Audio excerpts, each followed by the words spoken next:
we are going to be breaking down UFC White House. I've been wanting to get something UFC related on the channel for a long time, and I just always miss it. So we're breaking down UFC White House. I cannot miss this event. This is the biggest event since UFC 300, the biggest event this year.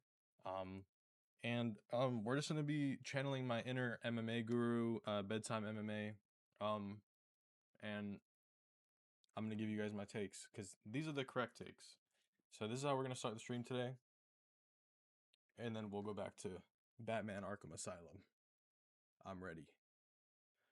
So basically, we're gonna start at the beginning of the card, starting with Diego Lopez versus Steve Garcia and working all the way up to the main event, uh, Ilia Topuria and Justin Gaethje. And I'm gonna break down every fight the best I can to my knowledge and abilities, and we'll see if we agree or disagree. You guys can let me know. But yeah, first fight of the card, number 2 ranked Diego Lopez versus number 9 ranked featherweight Steve Garcia. I think this is a crazy step up for Steve Garcia. I'm pretty sure, bro, Steve Garcia's last fight, who I think it was David Onama. To jump from David Onama to Diego Lopez is crazy. Diego Lopez, I think he lost both Volk fights, but they weren't like complete like washes. Like bro did not get blown out of the water, and like it wasn't. See, his last win was David Onama, bro, who was barely ranked. To go from that to Diego Lopez, I think is just a crazy step up. Diego Lopez has lost to Mavsar, Volk. I don't think that this should be that big of an issue for him. I know Steve Garcia has been on a run, and I know he has heavy hands. I know he can hit. But see, Diego Lopez has the most unbreakable chin I've probably ever seen in my life. Bro never gets rocked. Obviously he can throw hands, and he's great on the ground as well. Great jiu-jitsu. So I just don't see a world where Diego Lopez loses. If he loses, that would be crazy, and I'd be insanely upset because Diego Lopez is my guy, bro. It's my guy. I love Diego Lopez. He's always happy. He has a funky haircut. Um, one of the worst tattoos I've ever seen on his chest. But we love Diego Lopez.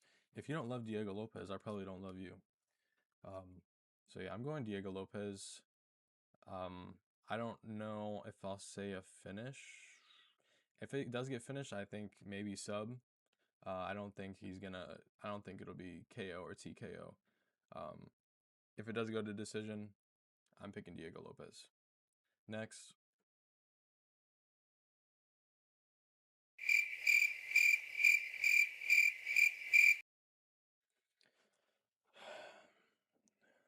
Next. I'm just kidding. Um, if we're being honest, bro, who cares about this fight? This is literally like the meme of is it Drewski, and it's like the guy nobody invited. Like this is it right here. If we were gonna have Bo Nickel on this card, which I mean the UFC still has not stopped their freaking Bo Nickel experiment, bro. But if we were gonna have Bo Nickel on this card, we could have at least had, before he retired, have Colby Covington move up to middleweight to fight Bo Nickel or something. Or like, I don't know, have Bo Nickel go down to welterweight and Michael Chandler go up to welterweight, and they'll meet in the middle and they fight. No one came here to see Kyle Dawkins, bro. I'm not gonna lie. I have not seen Kyle Dawkins fight before. His last win was Mearshart, bro. Everyone beats Mearshart. Um, I just, bro, I got Bo Nickel, uh, by decision. I don't think Bo Nickel's all that great. Um, he's annoying. Uh, Kyle Dawkins looks like he has some reach on him that might play a factor. No, they have the same reach. Um, Dawkins is 2 inches taller. I just like, bro, like, who cares? I don't know. Like, and the fact that this is so disrespectful. Diego Lopez is on like every event they ask him to be on, and they put bro as the first fight of the card under Bo Nickel versus Dawkins. That's crazy. But I got Bo Nickel. There's not really much to say for that one. No one really gives a shit about that fight. Next fight, Mauricio Rufy versus Michael Chandler. Yo, what's up, bro? Michael Chandler needed to be on this card in some way, somehow. I kind of wish it was against Connor. Obviously, that's the fight that Chandler's been calling for years now. Um, I mean, we're getting Connor back. That's the important thing. You know, it's awesome that he's in a fight Holloway. Um, I got Holloway, by the way. Um, but no, they didn't give him that. Which I mean, would have been crazier. Why not have Conor McGregor on the biggest card of all time? I guess just to make people want to watch the UFC. Like, oh, we got the White House, and then we got to look right after. Here go two more for y'all. Yeah, we got Conor right after that. Um, but no, we got Michael Chandler versus Mauricio Rufy, which I don't. It's not a bad fight. It's still a good fight, you know. Um, Michael Chandler is getting slimed the fuck out. Um, I'm gonna say round. I'm gonna say round two, end of round three. TKO. I don't think he's gonna get flatlined. I think it's gonna be TKO. This is Michael Chandler always gets TKO'd, bro. That's just his thing. Bro gets finished by everyone.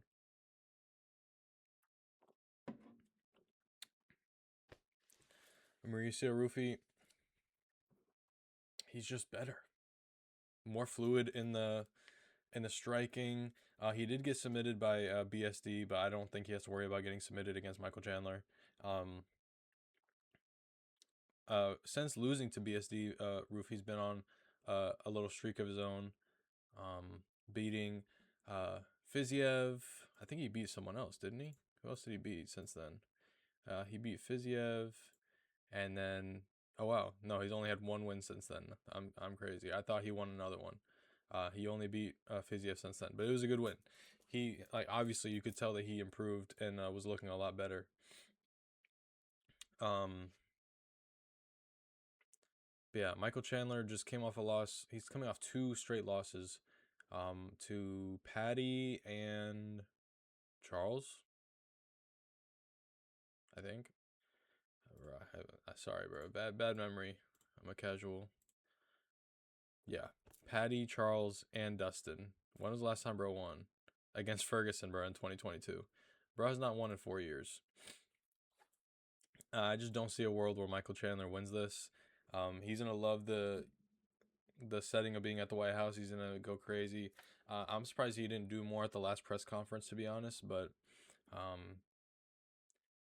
yeah, he's getting flatlined. Rufy's just too good at striking, bro.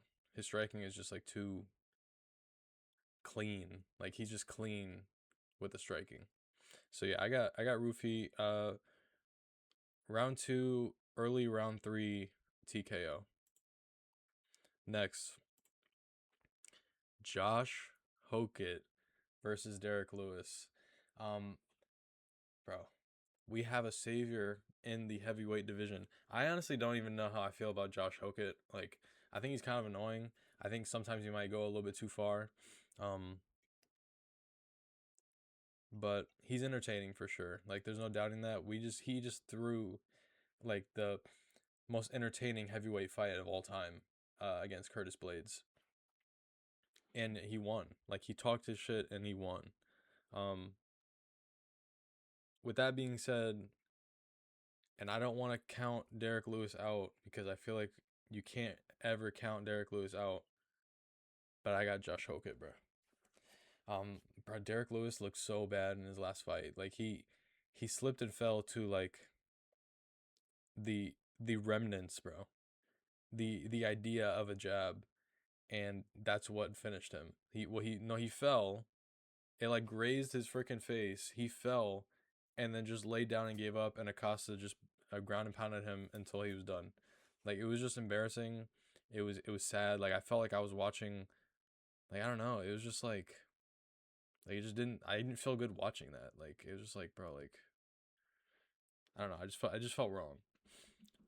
I know like most knockouts in fucking UFC history. But I don't know. I think Derek Lewis needs to retire. Um, Sometimes I wonder if bro even trains. Uh, but yeah, I got Josh Hokett, bro. He's gonna talk his shit. Derek Lewis is not gonna like say anything back. Um, I think Hokett's gonna just finish him. I got if Derek Lewis looks the way he did last fight, bro. I got like around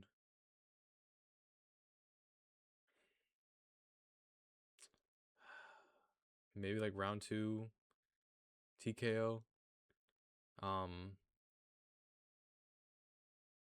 yeah, I just don't see a world where Derek Lewis wins this unless he gets a fluke KO. Like that's like the only thing I can see happening from Derek Lewis. He just looks so sad in his last fight. Yeah, I got Hokett, bro. I don't think he's gonna be scared to get chin. I think he's gonna go in and talk his shit and just like put on a crazy performance in front of the White House. I got Josh Hokett. Next, Suga, Sean O'Malley versus Aiemann Zahabi. Like I said about the fucking um, like I said about this fight, Bo Nickel and Kyle Dawkins. Aiemann Zahabi is the guy no one invited, bro. I don't think I couldn't have thought of like a more boring, uninteresting fighter to put on the most hype card of the year. Um, Zahabi has fluked. He fluked a decision against Jose Aldo. I think that's his last fight, his most recent fight. Has bro fought since then? Since he fucking retired Jose Aldo? Oh no, he beat Cheeto Vera. How did he beat him? Decision. Like, bro, this guy's a decision machine, bro, and he fights so boring. I will never ever be like, dang, bro, yo, Zahabi's fighting today. Zahabi's fighting today, bro. We had Corey Sandhagen right there, but no, we're gonna run him against fucking Mario Batista again. I almost said Dave Batista. Mario Batista again. Like, O'Malley versus Sandhagen would have been way better. Uh, Umar was right there until they just booked him against David Martinez. Uh, why did they book him against him? I don't know. That's a great question. Um, they hate his guts, bro. I don't know, but Sean O'Malley versus Zahabi, bro. I got O'Malley. The only world I can see O'Malley losing, I guess, would be getting submitted, but I don't see that happening. I think O'Malley's gonna go out there and whoop his ass, bro. What is going on? But anyway, yeah, I got O'Malley. I don't know if I see a finish. I think it's gonna go to decision, but I think O'Malley is better than Zahabi. I think it'll be a 20, 29, 28. Yes, bro, back at it again. Nothing seems to want to go right today, but it's fine.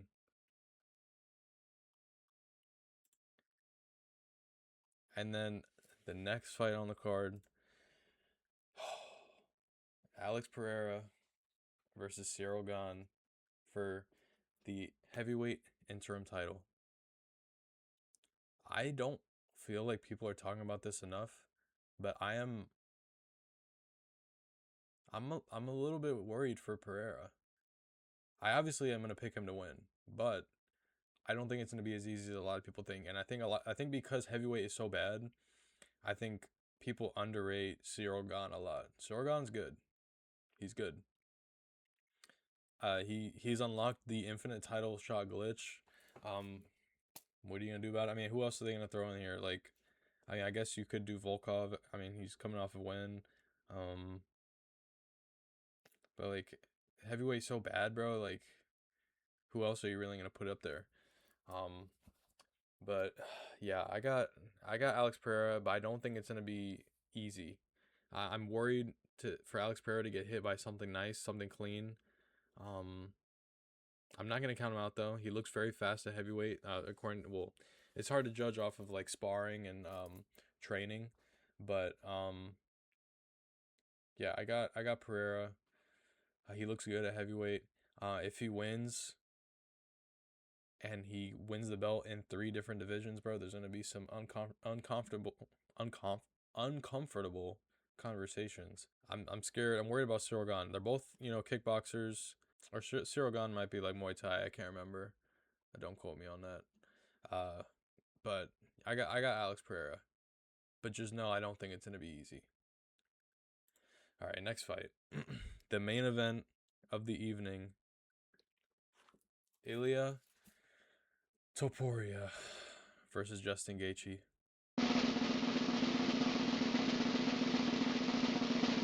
I got Justin Gaethje.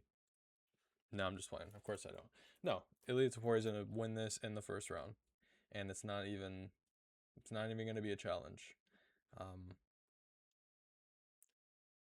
It's just genuinely like so over. The edits of Gaethje to like Rocky 4 are like making me like feel like convinced like he might have a chance, but like bro, he just has no chance. There's like no chance. If Gaethje wins, I will shave my head bald.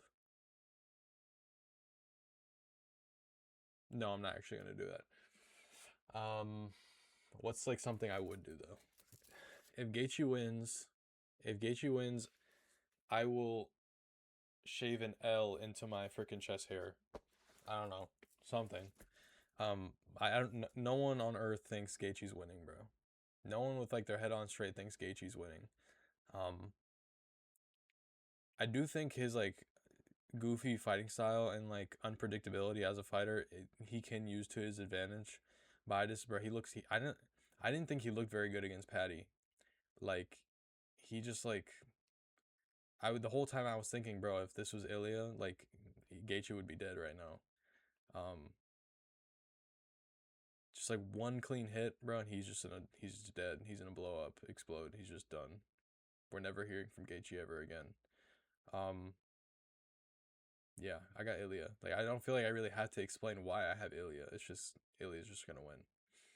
He's probably already celebrating right now. He's probably already celebrating his win. He probably already knows what's gonna happen. Uh, it's gonna be Ilia. And then I don't know who they give him after that. Maybe if Charles and Arman run a rematch or something like that. Thank you for the follow. Yeah, if they run a rematch, I could see.